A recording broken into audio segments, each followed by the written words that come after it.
Un saludo para todos los participantes del curso virtual de Vigilancia, Prevención y Control de Infección Respiratoria causada por influenza y otros virus respiratorios.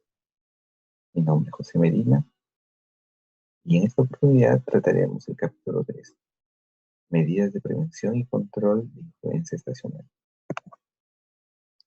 Antes de hablar sobre las medidas de prevención y control, vamos a recordar algunos conceptos relacionados a la cadena de transmisión de influenza estacional, el modo de transmisión y el número reproductivo básico de la influenza.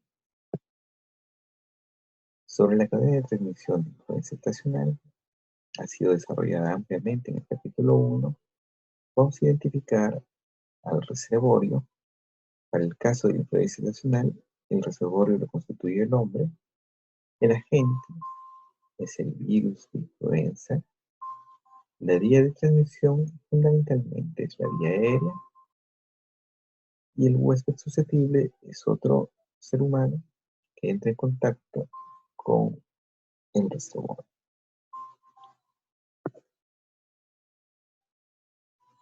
Respecto al modo de transmisión, podemos identificar el modo de transmisión directa y el modo de transmisión indirecta. El modo de transmisión directa se produce por medio de las gotitas de secreciones orales, en las cuales los virus se propagan principalmente de persona a persona. Estas gotitas se producen cuando la persona infectada tose, estornuda o habla. También podría ocurrir la transmisión durante procedimientos médicos que generan aerosoles. La transmisión indirecta se realiza por medio de superficies contaminadas. Estas superficies se contaminan con estas gotitas de secreciones y podemos identificar elementos como teléfonos celulares, manijas de puertas, superficies de mesas, ropa, etc. Y todos aquellos elementos en los cuales la persona infectada ha dejado sus secreciones. El número reproductivo básico, o RO, es el número promedio de infecciones nuevas ocurridas a partir de una persona infectada durante el curso de su infección, en una población susceptible y en ausencia de intervención. El RO es definido matemáticamente como el producto de la tasa de contacto infeccioso, la infección de la transmisión y la duración de la infectividad. Cuando este número es menor que 1, la epidemia se agota. Cuando este número es mayor que 1, la epidemia persiste en el tiempo. El RO proporciona una medida de la transmisibilidad del agente infeccioso. Puede ser modificado por las intervenciones en alguno de sus componentes, con lo cual se reduciría el impacto de la transmisión. Tenemos, por ejemplo, las medidas de distancia social que se recomiendan para la influenza. Impactan directamente sobre la tasa de contacto infeccioso. Se reduce la oportunidad que tiene de una persona infectada de entrar en contacto con un huésped susceptible. El uso de equipos de protección personal va a reducir la eficiencia de la transmisión, mientras que el tratamiento antiviral va a reducir la duración de la infectividad. Este número, calculado en las pandemias de 1918, se estima en aproximadamente de 2 a 4. Para otras enfermedades, como por ejemplo sarampión, estamos hablando de valores de 12 a 18.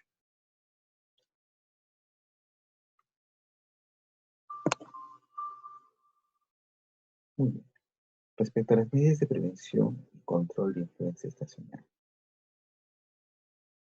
una de las primeras ideas que tenemos que tener en cuenta es dónde aplicarlas. Muchas veces tenemos el sesgo de la labor asistencial y se tiende a pensar que las medidas se tienen que aplicar solo en este entorno. En realidad, estas medidas se aplican en el centro laboral, en el establecimiento de salud, pero también deben ser aplicadas y asumidas en todo espacio en el cual yo tengo este contacto con personas, principalmente la casa o la comunidad. En ambas situaciones, estas medidas tienen como objetivo detener la propagación de la infección de virus de influenza, ya sea en el entorno de atención médica o en el entorno familiar o comunitario.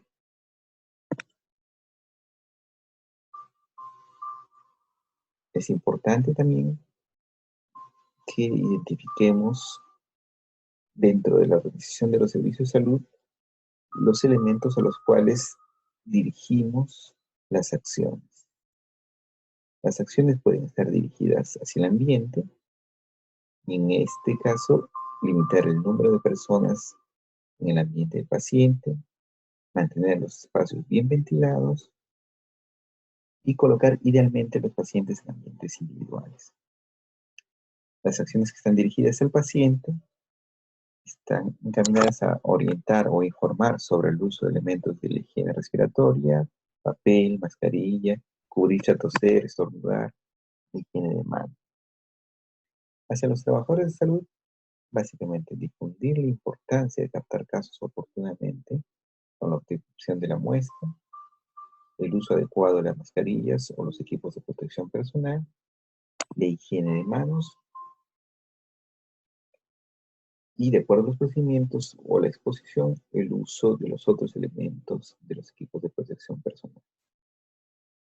En los servicios de salud, dentro de la etapa organizativa, deben estar garantizados los suministros de papel toalla, mascarillas, solución de lavado de manos, etc.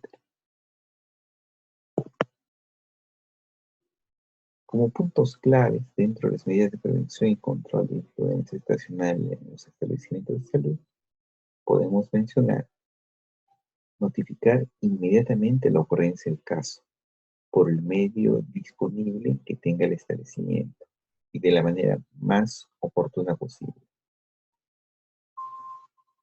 Aislar, colocar al paciente en aislamiento, en una habitación individual cuando esté disponible, o en una corte con el mismo diagnóstico etiológico. Si no pudiera ser posible tener una corte con el mismo diagnóstico etiológico, al menos una corte con el mismo diagnóstico sindrómico. Aplicar las medidas de precaución estándar cada vez que se tiene un paciente, independientemente de su diagnóstico confirmado o presuntivo. Aplicar las precauciones para microgotas, además de las precauciones estándar, siempre que se tiene un paciente con una enfermedad respiratoria aguda, infecciosa, nuevamente presunta o confirmada. No hay que esperar la confirmación para solo en estos casos aplicar las medidas de prevención, sino simplemente con la sospecha hay que aplicarlas. Aplicar las precauciones de contacto y para microgotas, además de las precauciones estándar. Aplicar precauciones para transmisión aérea cuando se tiene un paciente infectado con un patógeno que puede ser transmitido por el aire, ya sea que se realicen ciertos procedimientos, como por ejemplo aquellos que puedan generar aerosoles. El reconocimiento temprano, aislamiento y notificación. Para esta acción debemos hacer uso de los indicios epidemiológicos y de los indicios clínicos que permitan reconocer tempranamente cuando estamos frente a un caso que pueda significar un riesgo para la transmisión de la enfermedad. Los indicios epidemiológicos no hay que dejar de preguntar en todo el proceso de atención del paciente el antecedente de contacto con un caso ya conocido. Y los indicios clínicos son todos aquellos elementos que nos permitan clasificar como un caso, ya sea un caso de síndrome gripal, un caso de infección respiratoria aguda grave, o ya un caso de influenza. Las precauciones estándar están identificadas como aquellos procedimientos o aquellas medidas que van a reducir la probabilidad de contagio. Tenemos la higiene de manos, los equipos de protección personal, la higiene respiratoria, la prevención de lesiones ocasionadas por agujas u otros instrumentos cortantes, la limpieza y desinfección de los equipos respiratorios, la limpieza del entorno de atención a pacientes, el manejo de ropa blanca y desechos, precauciones para microgotas, precauciones de contacto, precauciones para transmisión aérea, la selección y uso adecuado de las mascarillas en la atención de salud, la adecuada disposición de áreas y procedimientos para el traslado del paciente, la ventilación del ambiente y los cuidados que hay que tener en el manejo de cadáveres y en el examen post-mortem. En el tema 4, revisado en el capítulo 2, se habla con más detalle de cuáles son estas medidas de precaución estándar. Son las precauciones básicas para el control de infección, que se deben usar como mínimo en la atención de todos los pacientes. Acá tenemos una tabla que resume algunas pautas para el uso de los equipos de protección personal y donde se describen algunas situaciones que permiten identificar qué elementos de los equipos de protección personal deben ser usados. Por ejemplo, siempre antes y después de contacto con pacientes o después de estar en un entorno contaminado, es importante el lavado de manos. Si hay contacto directo con sangre, fluidos corporales, secreciones, membranas mucosas o piel lesionada, el uso de guantes es imprescindible. Así como si hay riesgo de salpicaduras al cuerpo o al rostro, hay que usar los guantes, la bata, la mascarilla médica y los anteojos. Con respecto a la ubicación de pacientes, hay que colocar al paciente en aislamiento. La habitación individual es ideal cuando esté disponible, pero nuestra realidad nos muestra que no siempre es posible colocar a estos pacientes en habitaciones individuales. Entonces, en este caso, tendremos que usar una corte con el mismo diagnóstico etiológico. Todos aquellos casos que ya tengan la confirmación etiológica, las podemos disponer en una misma habitación. Si el diagnóstico etiológico no es posible, la corte con el mismo diagnóstico clínico debe ser la selección que debemos usar. Mantener una separación espacial de al menos 1 metro entre los pacientes y el trabajador de salud. Limitar el movimiento de los pacientes y asegurarse que usen máscara quirúrgica médica si tienen que moverse fuera del área. La Organización Mundial de la Salud promueve los 5 momentos de la higiene de manos, bajo el lema: una atención limpia es una atención más segura. Y estos momentos son: antes de tocar al paciente, antes de procedimientos limpios o asépticos, después de la exposición o el riesgo de exposición de fluidos corporales, después de tocar un paciente, y el último momento es después de tocar un entorno del paciente.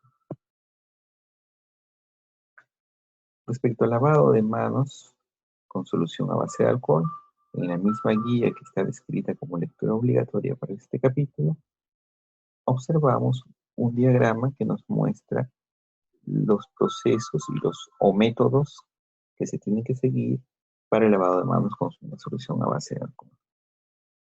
Tenemos desde la disposición del alcohol, la forma como debe ser distribuida por las superficies de las manos y el tiempo que hay que esperar antes de garantizar una mano limpia. De igual manera, el lavado de manos con agua y jabón se sigue la misma guía y el tiempo que tiene que esperarse para tener una mano limpia. En aquellos casos en que tenga que utilizarse los equipos de protección personal completo, tenemos descrita también los pasos que se tienen que seguir para su uso. Hay que identificar cuáles son estos peligros o cuáles son estas situaciones que ameriten el uso del equipo de protección personal completo o parte de estos elementos. Hay que colocarse primero la bata, colocarse la mascarilla, colocarse la protección ocular, ya sea con el visor o los anteojos o gafas de seguridad, de acuerdo a lo que se considere. Y finalmente, hay que colocarse los guantes. Para quitarse el equipo de protección personal, tenemos que evitar en todo momento la contaminación, ya sea propia o de otras personas o de otros elementos del ambiente. Hay que quitarse primero los elementos más contaminados. Quitarse los guantes, la bata. Hay que realizar la higiene de manos. Quitarse la gorra. Quitarse la protección ocular. Quitarse la máscara desde atrás. Y nuevamente realizar la higiene de manos. Sobre la higiene respiratoria, se recomienda a todos los pacientes, visitas y trabajadores de salud cumplir con la etiqueta de tos, la higiene respiratoria en todo momento para contener las secreciones respiratorias. Cúbrase la nariz y la boca al toser o estornudar, ya sea utilizando un pañuelo, un papel o el antebrazo. Deseche el pañuelo inmediatamente en lugares adecuados y realice la higiene de las manos. En centro de salud, si tiene tos, considere el uso de la mascarilla médica.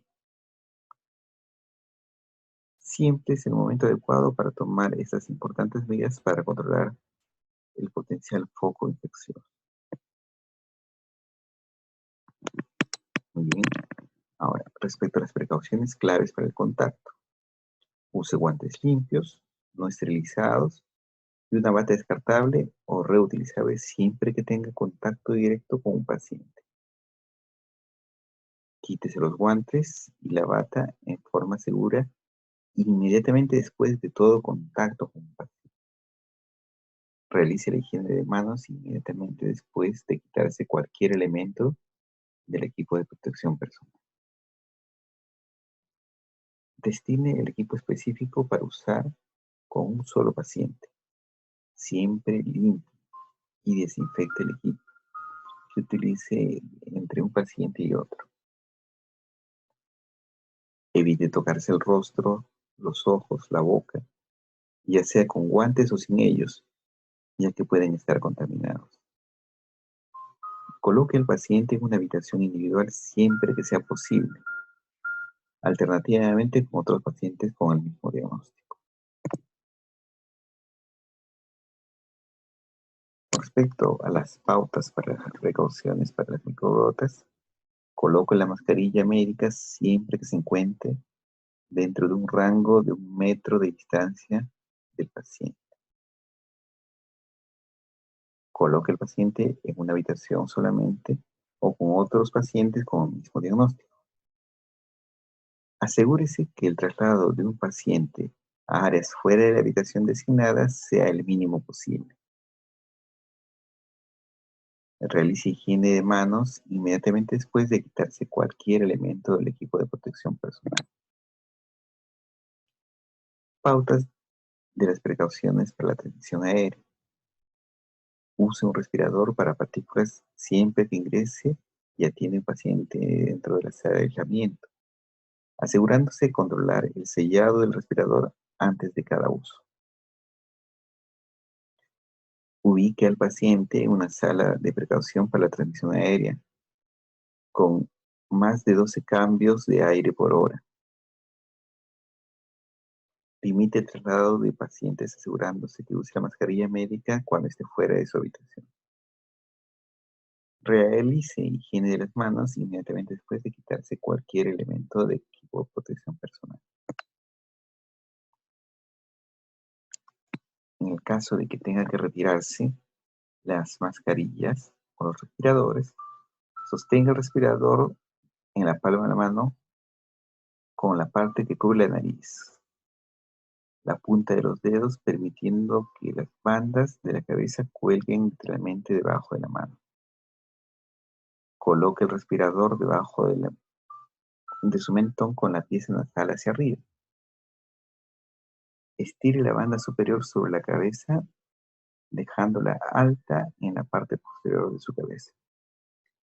Estire la banda sobre su cabeza y colóquela alrededor del cuello por debajo de las orejas. Coloque los dedos en ambas manos de la parte de la pieza nasal metálica.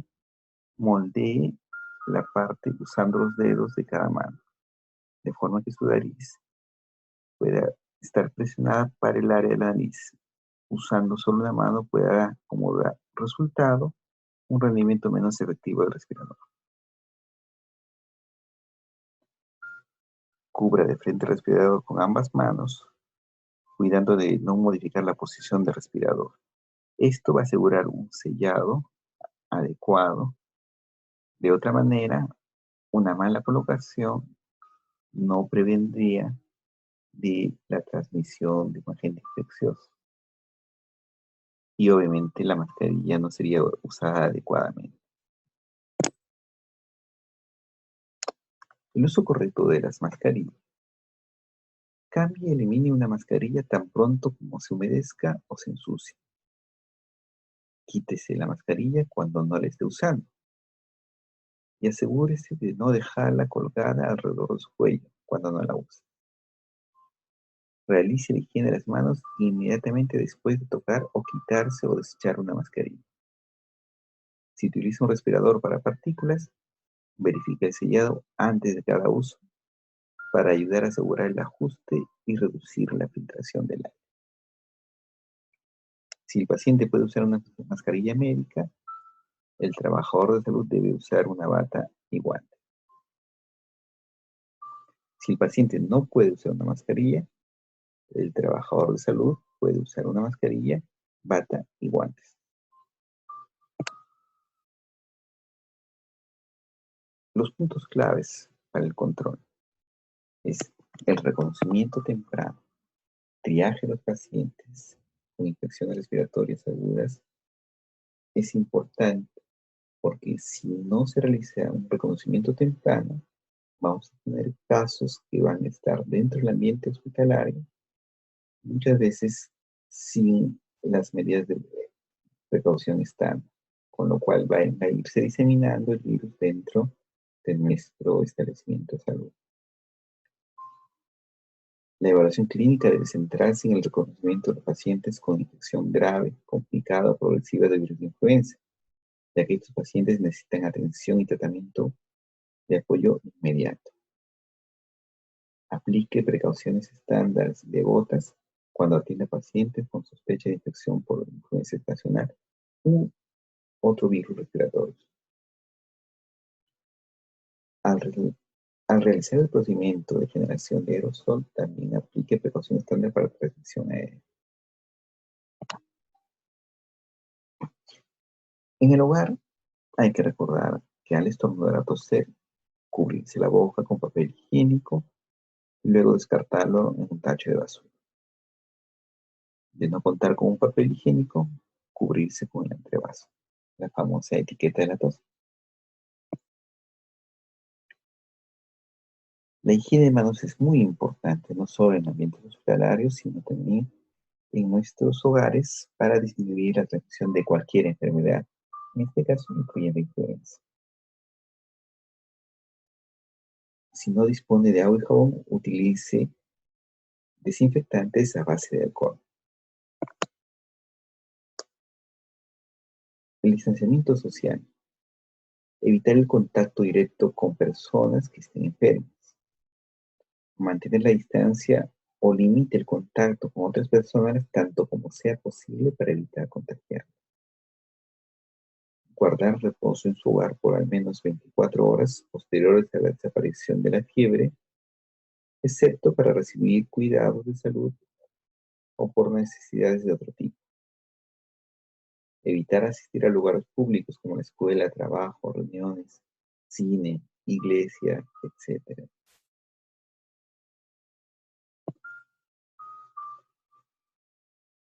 Practicar otros hábitos saludables, una buena alimentación, limpieza y desinfección de superficies de contacto más comunes para el hogar, limpiar y desinfectar superficies de objetos que puedan estar contaminados con gérmenes como el de la influenza, ventilar e iluminar con luz natural todos los ambientes de la casa, oficina o transporte público.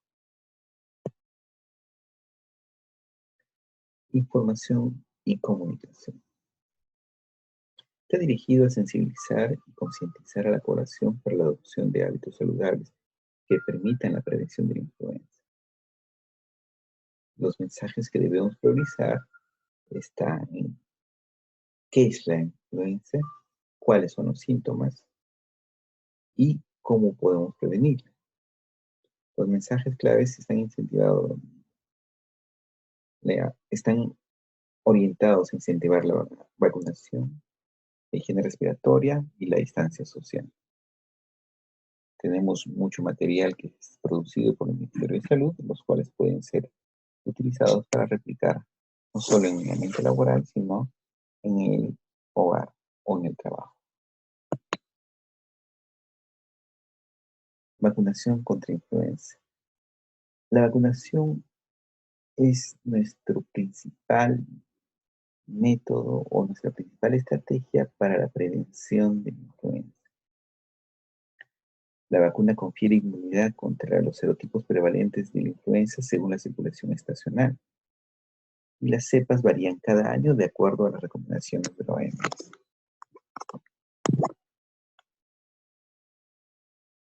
Actualmente se viene utilizando la vacuna trivalente, que contiene las cepas de virus fraccionados inactivos y purificados obtenidos en cultivos celulares de pollo. Para el 2018, la vacuna incluye las siguientes cepas: H1N1-PDM09, H3N2 e influenza B.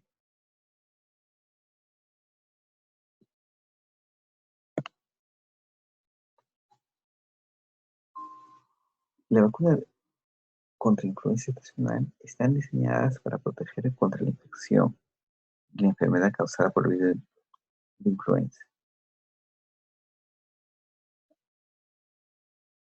Si bien la efectividad de la vacuna puede variar, estudios recientes han demostrado que la vacuna contra influenza reduce el riesgo de contraer la enfermedad en un 40 a 60% de la población general durante las temporadas de mayor circulación de virus. Y obviamente que estos virus coincidan con la formulación de la vacuna. La efectividad de la vacuna puede variar según la persona. Al menos dos factores juegan un papel importante para determinar las probabilidades de la protección de la vacuna contra influenza: las características de las personas a las cuales se administra la vacuna, la edad en la cual se administra, el estado de salud y la similitud o combinación entre los virus incluidos en la vacuna y los que se diseminan en comunidad. Obviamente, si tuviésemos una nueva cepa con potencial pandémico que no concuerda con la formulación de la vacuna, la efectividad de esta va a ser muy baja. Pero para influenza estacional, las formulaciones usualmente coinciden con las cepas circulantes, por lo cual podemos alcanzar una muy buena efectividad con la aplicación de la vacuna. La vacuna contra influenza puede reducir el riesgo de adquirir la enfermedad, pero también En el caso de que ésta se adquiera, reducir el riesgo de que pueda llevarnos a hospitalizaciones o incluso a la muerte. Las indicaciones de la vacuna. La vacuna de influenza pediátrica, 2 dosis en lactantes a los 7 u 8 meses de edad. Una dosis a niños o niñas de 1 año hasta 1 año, 11 meses, 29 días. Una dosis a niños de 2 hasta 2 años, 11 meses, 29 días con condiciones médicas crónicas de riesgo, como enfermedades congénitas, enfermedades respiratorias, cardiovasculares, nefropatías, inmunodepresión y enfermedades metabólicas. En el caso de adultos, una dosis en población de 3 años hasta 59 años, 11 meses, 29 días, y que sean condiciones médicas crónicas de riesgo o comorbilidades. Acá tenemos como ejemplo enfermedades cardiovasculares, enfermedades respiratorias crónicas, enfermedad renal, diabetes, obesidad, cáncer, inmunodeficiencia en fase controlada, entre otros.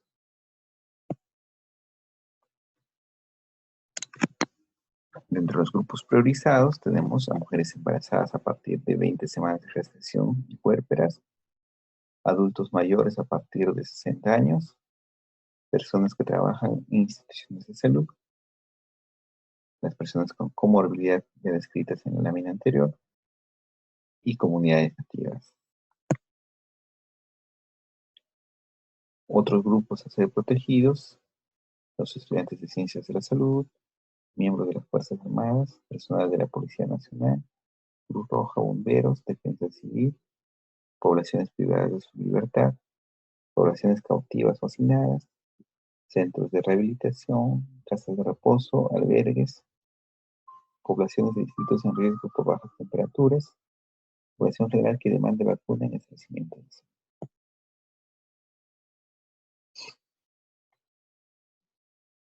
Mensajes sobre la vacunación.